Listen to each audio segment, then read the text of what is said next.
Yeah, it's like the Outdoor Boys Alaska. And that guy Luke, he's such an excellent planner that he has a backup plan for everything. He has his route mapped out, all his equipment. He has all his tools, everything he needs. And he's scruvinious, and he solves problems well. And the best part is that he takes his kids out to Alaska and takes them out camping, like in the summer in Alaska. And they have like the best time ever. Like, just like so amazing. Like fishing all day, like kayaking. Like,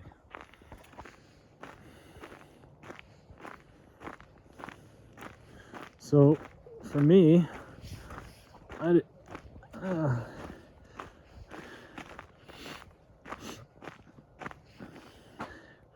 gonna try and make it through because I didn't bring a flashlight, and I still got 20 minutes walk through the woods, and it's gonna be dark.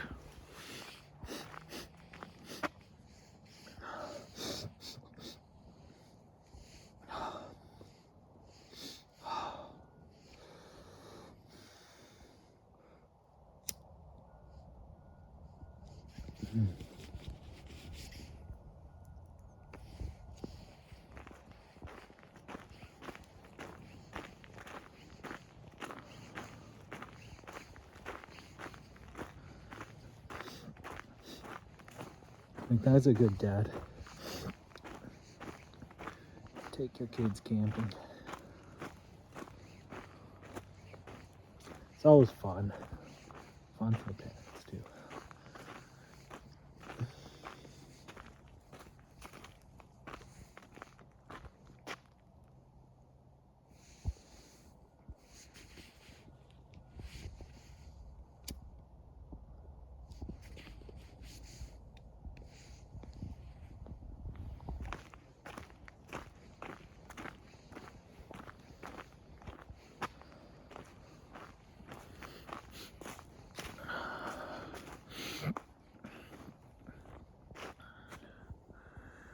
There's my path.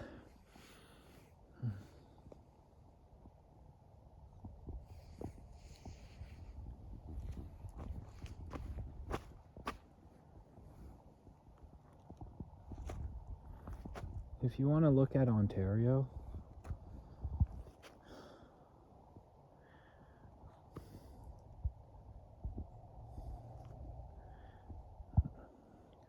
you recognize it like this, like these trees.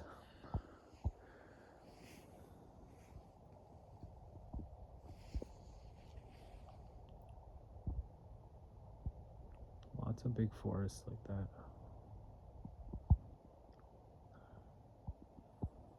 And those trees are like 50, 60, 70 feet tall.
See,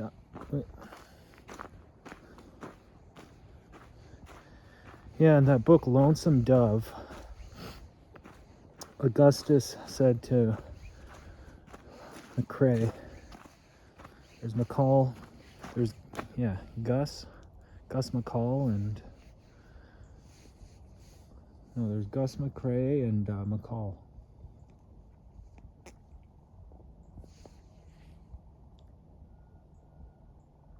The two famous cowboys.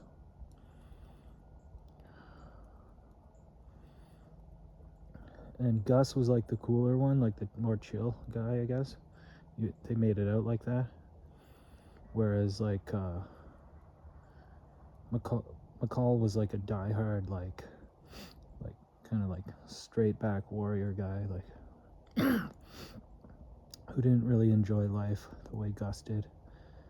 But Gus would say, when it came to vision, if you have a stronger mind, you can usually see further.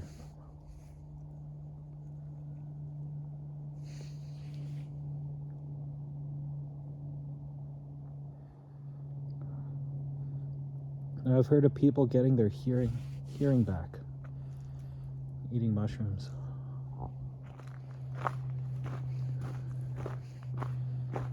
You get your vision restored.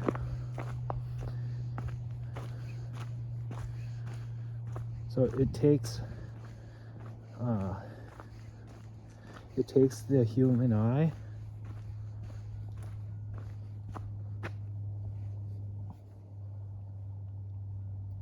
takes it 1 full hour to adjust to darkness, but afterwards your eye is 20,000 times more sensitive to light once adjusted.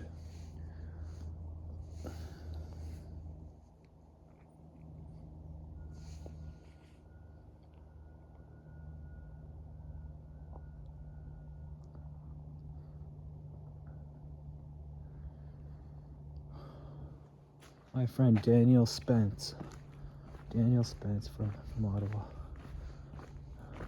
told me that.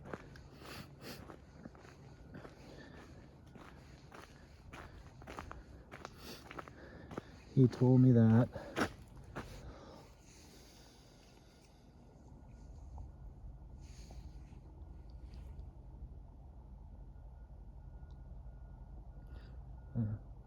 and then I saw him in the middle of Black Rock, Nevada desert, Burning Man, on Wednesday night. We saw each other. And me, him, and his friend, and all of our friends, Talian, this French girl from Ottawa was there, my other friend, and all these people were out, and we went for like the biggest freaking adventure of our lives. Yeah. And we were high on acid. Well, all of us, pretty much.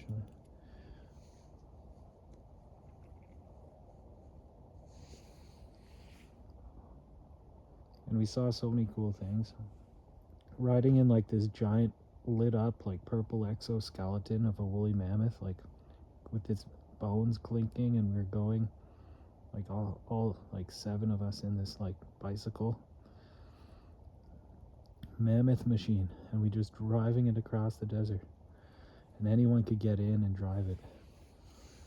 There's like hundreds of these art installations and vehicles. A giant pirate ship with like 100 people on it, like partying, like going through the desert, rolling slowly across the desert. And I remember saying to Daniel, I was like, look at the stars, because I could see like UFOs.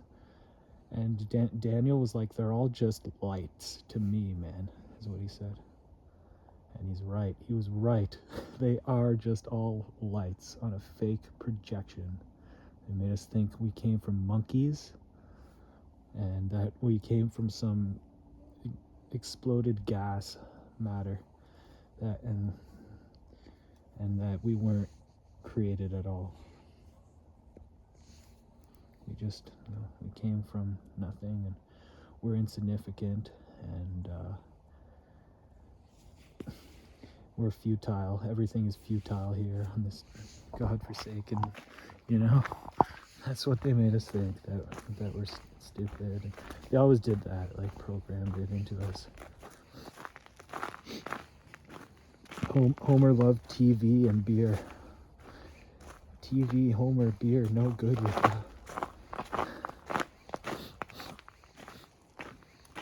And it's such a comforting show, The Simpsons, because it reinforces like so well, with such like warmth and like attraction to that life, like a domestic family life, and taking things as they come, like just like enjoying the Quickie Mart and Moe's Tavern. My favorite episode, season 2 all the way to season 7. So those were really good.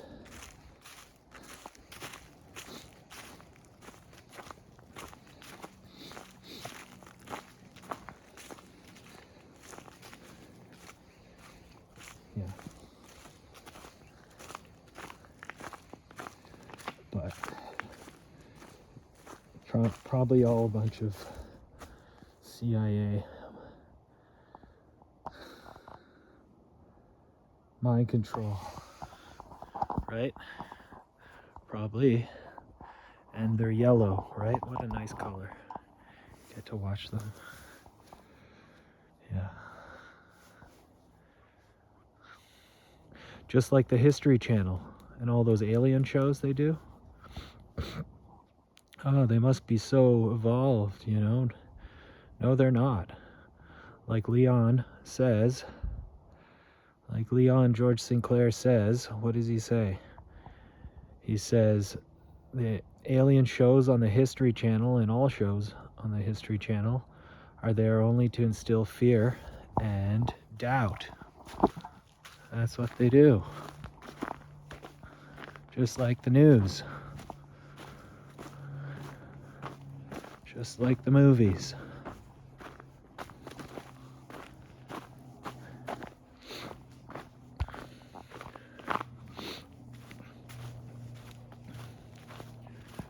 Oh yeah, there's bears up here. I know.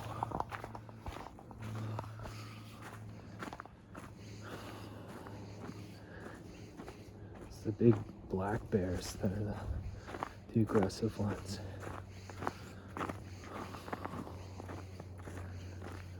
Or if they're like possessed.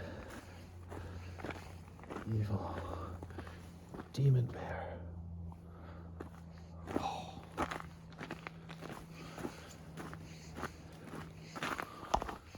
So yeah, I've definitely like freaking laughed my freaking ass off. I watched The Simpsons. I watched those episodes like five times each or more.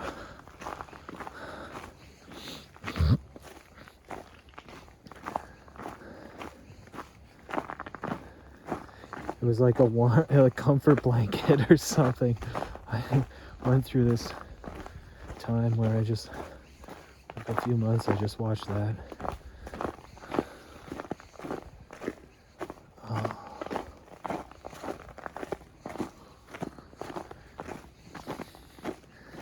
See, that guy Luke, the outdoor guy, he really, you know, he knows about dangers. You can twist your ankle easily doing this without a light. There's all these.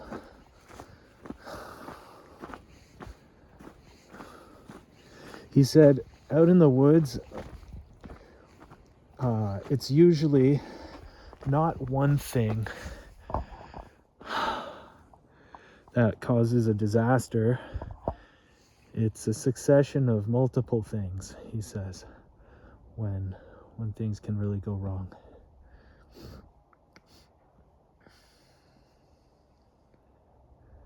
It's like, yeah.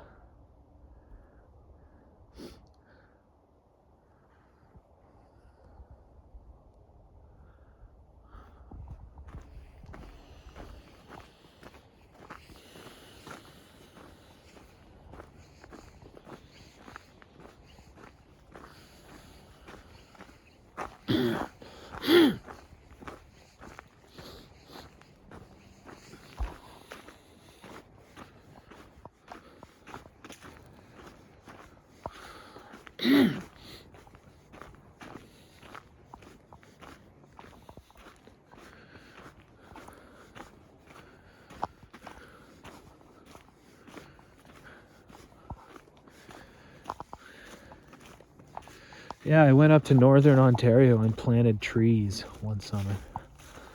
I planted like 14,000 trees in a month. And then I left.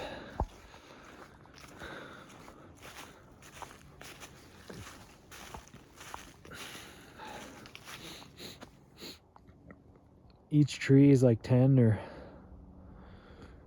12 cents or more.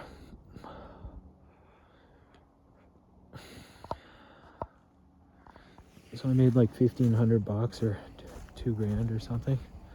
Maybe 2,200 for all them.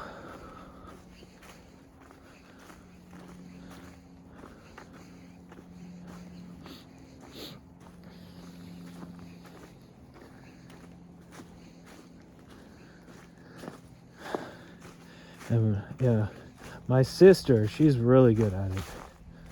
Like my friend Alex, and they were on the same crew. He's a crew boss, 5 years. And yeah, my sister and her husband, that's how they met. They were both 5-year. And they're doing it in BC.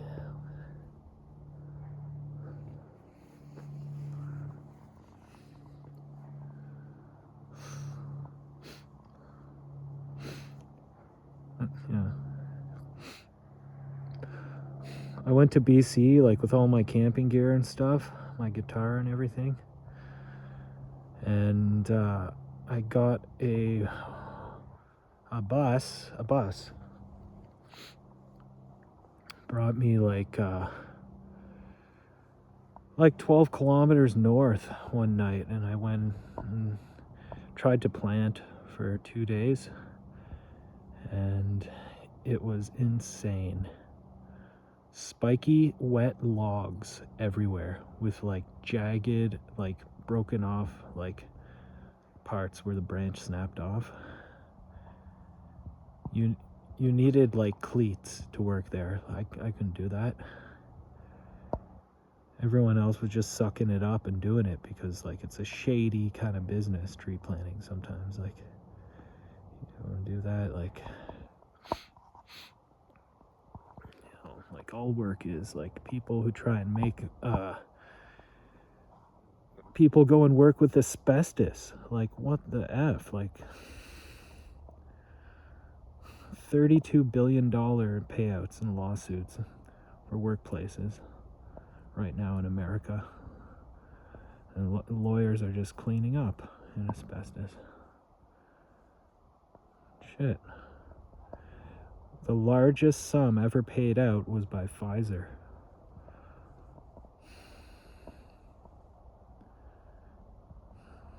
It was like $1 bajillion or something.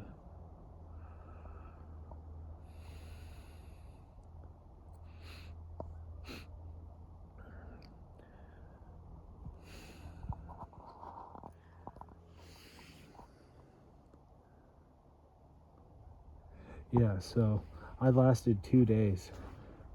And the food was so freaking good too. Oh my god. Like salmon and quiche and like Caesar salads and like all this good stuff. Like tons of potatoes, like mashed potatoes, like everything. He eats so much, like it's crazy. Planting trees all day. Carrying them, they're like so heavy. They're like 80 pounds in your tree bags. And you're bending down into the ground every 10 seconds, like to plant a tree.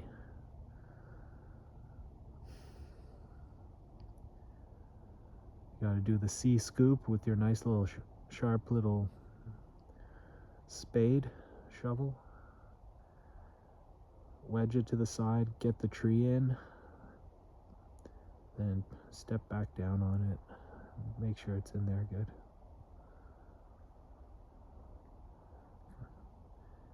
As the guy goes around and he tests them, make sure they're all good.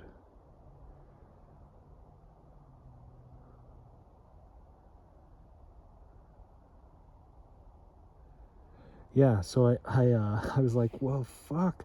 I had no way and of getting back. Like there was like no bus or anything, so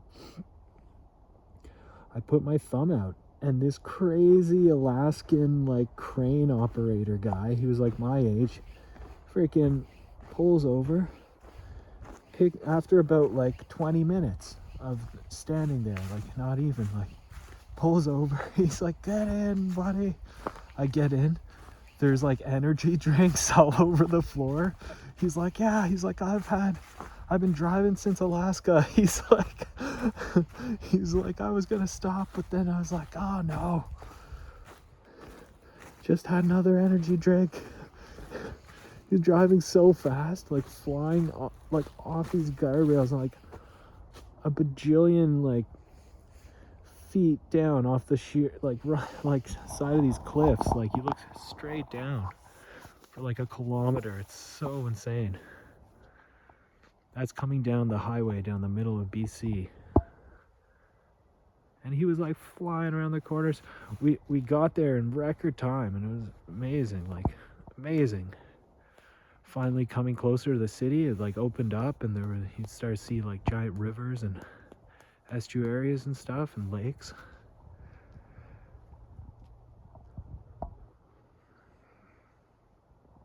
Yeah, and then I went to my friend's house, this guy I met on the bus, and we hung out. And the next day I was like, well, I guess I'm homeless. I'm just like, I'm homeless in Vancouver. And I'm like, walk outside, like all my stuff. Like I walked downtown, and it was the year that Vancouver almost won the cup, and they had just won to go on to the finals. And I was trying to like I think I was just hanging out, and they all poured out in the streets, and all these like friggin' Vancouverites were like like hugging and kissing each other, and they're all drunk, and they're doing it to random strangers, like just everyone was just so pumped. And I'm like, this is the way life should be all the time. I'm like, there's people like dancing on the top of cars. Everyone was just hanging out together, like, yeah, like giving each other big hugs and stuff. Like it was so funny.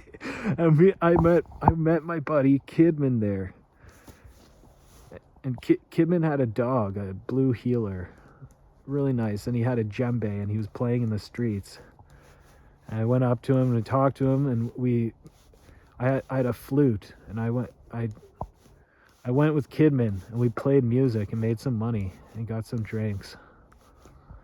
And I I went into a nightclub, because we made all this money, and I went in the nightclub. I was dancing on the stage, and I was like dancing on stage, and I pulled my pants down, and I started dancing in my underwear. And the next thing I know, it was like a 5-foot stage. These bouncers like throw me off the stage, and my pants are around my ankles, and I almost did like a flip. And I did like, yeah. But that night, Kidman was like, he's like, you want to go to the Okanagan Valley? He's like, I run a free food kitchen, and I had a giant school bus, and he's like, it's on Vancouver Island. It got towed. But he's like, but I got all these giant cooking pots, like stainless steel, huge pots, all fit into one another, like a China doll, like a Hungarian doll. And I said, yeah, sure. So we partied all night, and I think we slept in like a crazy apartment building filled with junkies on this guy's floor.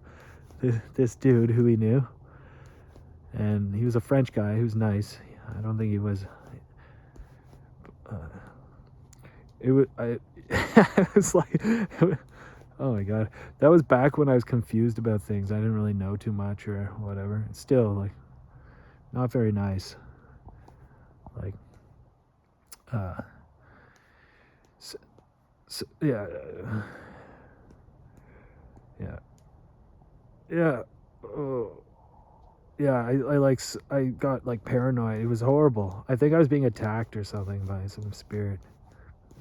Anyway, it's because I smoked weed. When you smoke weed, you don't know anything. You like trip out. It's like, yeah. But we got out of there early in the morning and headed down to the train station because we needed to get on a train that would take us far from Greater Vancouver area. There's actually a train that will bring you like 2 hours, like pretty far.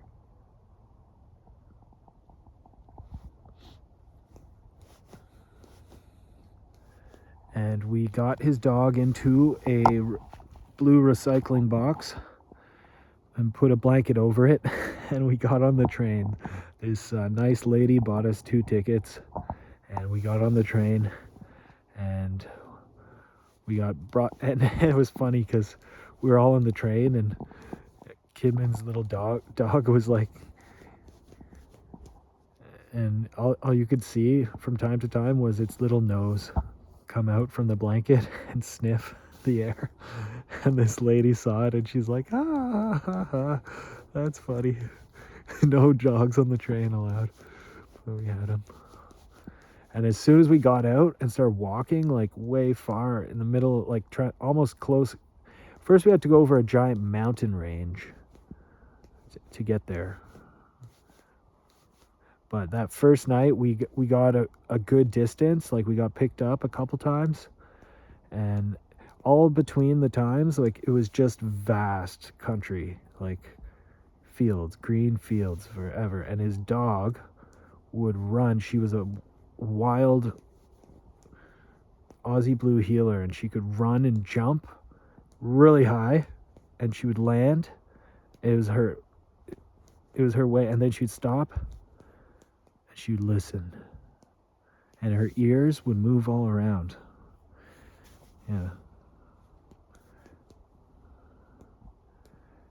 Kidman said that he gave her a bit of mushrooms once, and he said he thinks to this day he would say like, I think it made her smarter or something, like, and she was like super attuned into everything, and like she could tell everyone all the energy and she would always run to the top. Like she could like jump up onto the top of a fence, like a wooden fence, like, you know how skinny that is, and she could walk on it.